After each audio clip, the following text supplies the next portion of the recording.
हो मित्रांनो, तुम्ही अगदी बरोबर ऐकलंय. 31 ऑगस्ट ही लाडकी बहीण योजनेची शेवटची तारीख नाहीये. बरोबर. 31 ऑगस्ट ही लाडकी बहीण योजनेसाठी शेवटची तारीख नाहीये. यानंतर देखील ज्या पात्र लाभार्थी महिला आहेत, त्या 31 तारखेनंतर लाडकी बहीण योजनेचा फॉर्म भरू शकतात. ही योजना निरंतर चालू राहणार आहे. चला तर मित्रांनो, जाणून घेऊया लाडकी बहीणबद्दल आलेली संपूर्ण माहिती. स्वागत आहे तुमचं तुमच्या हक्काच्या चॅनल योजना दूत मध्ये. मित्रांनो, लाडकी बहीण बाबत आपल्याकडे आतापर्यंत नवीन नवीन अपडेट आलेले आहेत. जाणून घेऊया हे अपडेट काय आहेत. सगळ्यात मोठा अपडेट हा आहे की ज्यांचे फॉर्म 31 जुलैपर्यंत भरलेले आहे आणि मंजूर झालेले आहेत, अशा लाभार्थ्या महिलांना दिनांक 17 ऑगस्ट रोजी जुलै आणि ऑगस्टचे एकूण 3,000 रुपये मिळणार आहेत. हो, परंतु आतापर्यंत 1,35,00,000 लाभार्थ्यांची यादी तयार झालेली असून यापैकी 27,00,000 लाभार्थ्या महिलांचे आधार कार्ड हे बँकेला लिंक नाहीत. हो, यापैकी 27,00,000 लाभार्थ्या महिलांचे आधार कार्ड हे बँकेला लिंक नाहीत. अशा महिलांच्या खात्यावर पैसे जमा होण्यास अडचण येणार आहेत.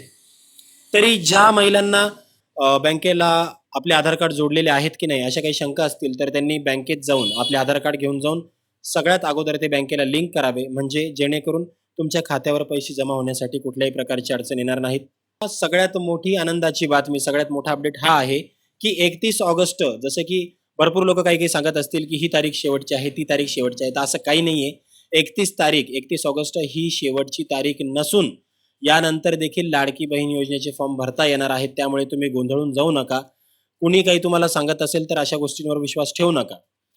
त्यानंतर शेवटचा मुद्दा असा आहे की 1 ऑगस्ट नंतर जे काही फॉर्म भरले गेलेले आहेत त्या सर्व फॉर्मची तपासणी देखील चालू झालेली आहे आणि हे सर्व फॉर्म जेव्हा अप्रूव्ह होतील, जेव्हा मंजूर होतील, तेव्हा जुलै, ऑगस्ट आणि सप्टेंबर असे एकूण 3 महिन्याचे 4,500 रुपये लाभार्थ्या महिलांना त्यांच्या खात्यावर सप्टेंबर महिन्यामध्ये मिळणार आहेत. तसेच मुख्यमंत्र्यांनी आश्वासन दिलेलं आहे की मुख्यमंत्र्याची कुठलीही लाडकी बहीण या योजनेपासून वंचित राहणार नाही.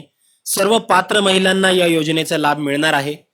तरी अजिबात गोंधळून जाऊ नका, टेन्शन घेऊ नका. 31 ऑगस्ट नंतर देखील तुम्ही फॉर्म भरू शकता. तोपर्यंत तुमच्या कागदपत्रांची पूर्तता तुम्ही करून घ्या आणि व्यवस्थितरित्या फॉर्म भरून घ्या. आणि अशाच प्रकारच्या नवनवीन अपडेटसाठी, नवनवीन सरकारी योजनेसाठी आणि योजनेच्या संपूर्ण माहितीसाठी आपल्या हक्काच्या चॅनल योजना दूतला सबस्क्राईब करा. व्हिडिओ आवडला असेल तर व्हिडिओला लाईक करा आणि शेअर करायला विसरू नका. तोपर्यंत नमस्कार, धन्यवाद.